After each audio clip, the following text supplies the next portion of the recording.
Hello बच्चों, let's see this question.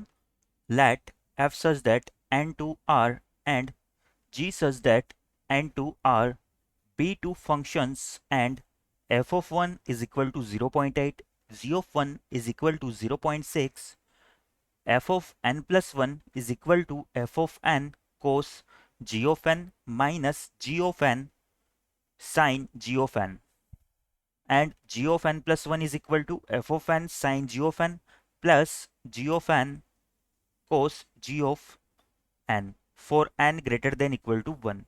Then limit n tends to infinity fn is equal to option A -1, option B 0, option C 1 और option D does not exist.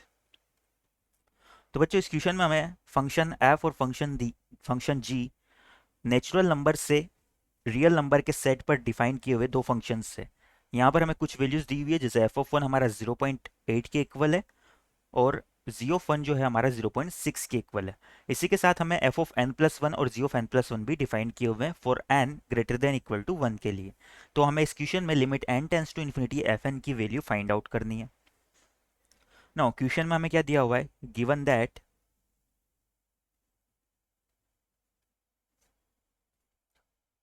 F of one is equal to 0.8 और G of one जो है हमारा ये equal दिया हुआ है 0.6 के। यहां से बच्चों अगर मैं एफ ऑफ वन का square plus G of one का स्क्वायर करूं तो क्या होगा। अगर हम एफ ऑफ वन का स्क्वायर और जी ऑफ वन के स्क्वायर को 8 कर देते हैं तो ये हमारा हो जाएगा 0.8 का स्क्वायर यानी कि 0.64 प्लस 0.6 का स्क्वायर यानी कि 0.36, जो कि इक्वल आ जाता है 1 के। यानी कि एफ ऑफ वन का square plus G of one का स्क्वायर मेरा 1 के इक्वल आ गया। अब बच्चों यहाँ से मैं क्या करता हूँ, इस एफ ऑफ वन को क्या मान लेता हूँ, sine alpha, F of one को cos alpha and G of one को साइन अल्फा मान लेता हूँ। तो यहाँ से हम मान लेते हैं late our f of 1 is equal to cos alpha and our g of 1 is equal to sin alpha। तो यहाँ से ये इनइक्वलिटी हमारी प्रूव हो रही है, cos square alpha plus sine square alpha ये 1 के ही इक्वल होगा। अब बच्चों यहाँ से हमें F of N plus one define किया हुआ है, जो हमारा F of N plus one है, since F of N plus one is equal to F of N cos of function G of N, minus में हो जाएगा G of N sine of function G of N. इस तरह से हमारा F of N plus one define किया हुआ है। यहाँ से हम क्या करते हैं, एन की जगह 1 पुट करते हैं और एफ ऑफ 2 की वैल्यू को फाइंड आउट करने की कोशिश करते हैं। यहाँ से हम क्या करते हैं, पुट एन इक्वल टू 1। जब हम इसमें एन इक्वल टू 1 करेंगे तो एलएचएस में क्या होगा, एफ ऑफ 2, और यहाँ पर एन की जगह 1 पुट करेंगे तो ये इक्वेशन हमारी कुछ इस तरह से हो जाएगी।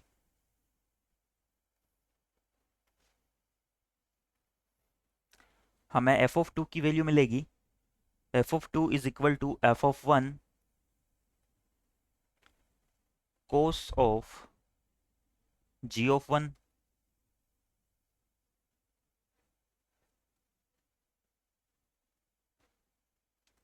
माइनस में हो जाएगा हमारा function G of 1 into sine of G of 1। ये हमारे एफ ऑफ 2 की वैल्यू आ गई। अब बच्चों यहाँ से हम क्या करते हैं, हमने एफ ऑफ 1 और जी ऑफ 1 की वैल्यू को कोस अल्फा और साइन अल्फा के इक्वल माना था, तो यहाँ से हम ये पुट कर देते हैं, इसे इक्वेशन 1 नाम दे देते हैं। तो यहाँ से इक्वेशन 1 से जब हम वैल्यू पुट करेंगे तो हमारा एफ ऑफ 2 किसके इक्वल आ जाएगा, एफ ऑफ 1 की जगह हमारा आ जाएगा कोस अल्फा और ये हो जाएगा cos of G of 1 minus G of 1 की जगह हमारा आ जाएगा साइन अल्फा और ये एज इट इज आ जाएगा sign of G of 1।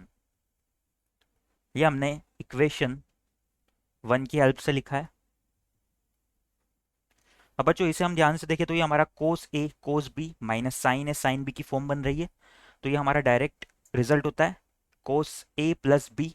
Cos A plus B का रिजल्ट जो होता है वो कोस ए कोस बी माइनस साइन ए साइन बी आता है। तो यहाँ से हमारा जो आरएचएस वाला पार्ट है इस इनइक्वलिटी का, उसे हम लिख सकते हैं cos of A plus B यानी कि alpha plus G of one,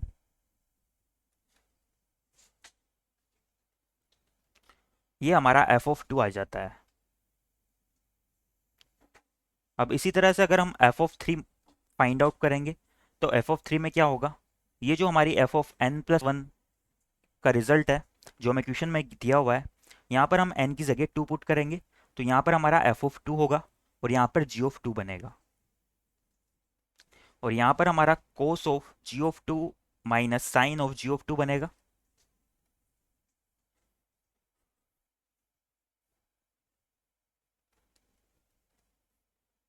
और जब हम यहाँ से इस इन वैल्यूज को पुट करेंगे एफ ऑफ टू और जी ऑफ टू की, तो एफ ऑफ थ्री जो है हमारा वो cos of alpha plus G of one plus G of two की फॉर्म में आ जाएगा। और सिमिलरली एन की वैल्यूज को जैसे जैसे बढ़ाते जाएंगे हमारे पास जी ऑफ वन टू थ्री और आगे के टर्म्स ऐड होते जाएंगे। तो यहाँ से हम लिख सकते हैं सिमिलरली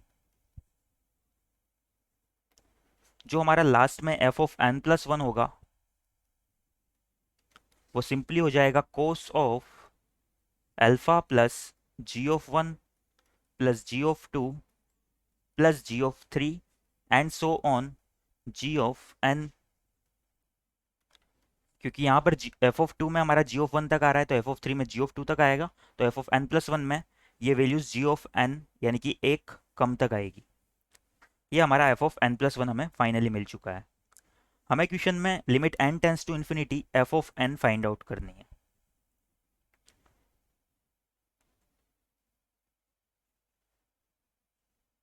इसे हम इक्वेशन वन नाम दे देते हैं।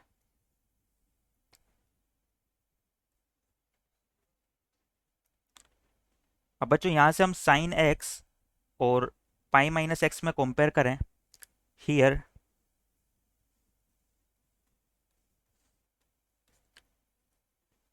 For all X belongs to open interval zero to pi, जो हमारा साइन एक्स है ये ऑलवेज क्या होगा, लेस देन होगा पाई माइनस एक्स से।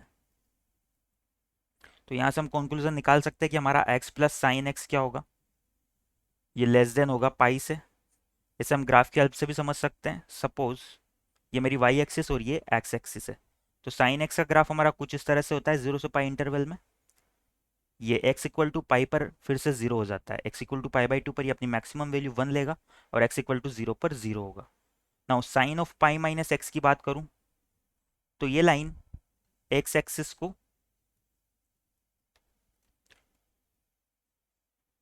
एक्स इक्वल टू पाई पर कट करती है। ये हमारी लाइन हो जाएगी y equal to pi minus x.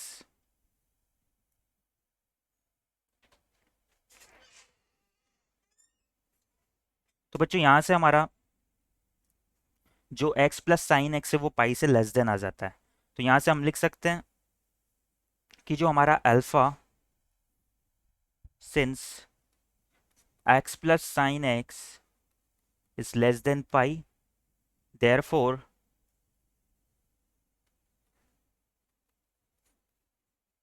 Alpha plus G of one plus G of two and so on G of n, ये भी हमारा क्या हो जाएगा, पाई से कम हो जाएगा।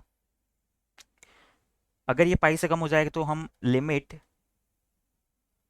जैसे जैसे हमारा n टेंस टू इन्फिनिटी होगा,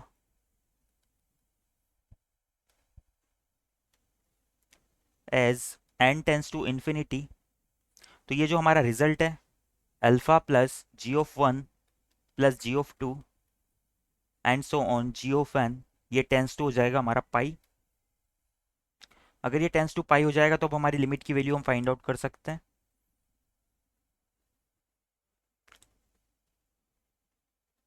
तो यहाँ से हमें क्वेश्चन में limit n tends to infinity F of n की वैल्यू फाइंड आउट करनी है।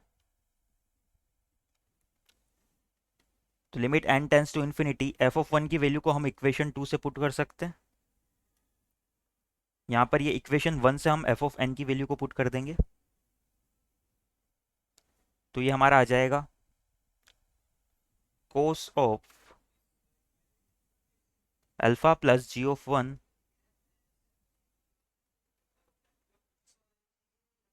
plus g of 2 and so on g of n.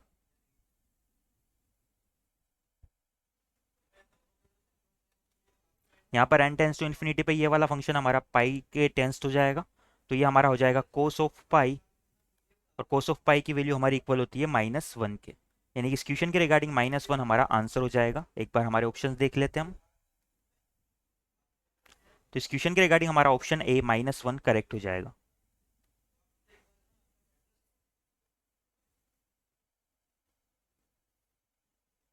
Our answer is option A. I hope you understand it well. Best of luck.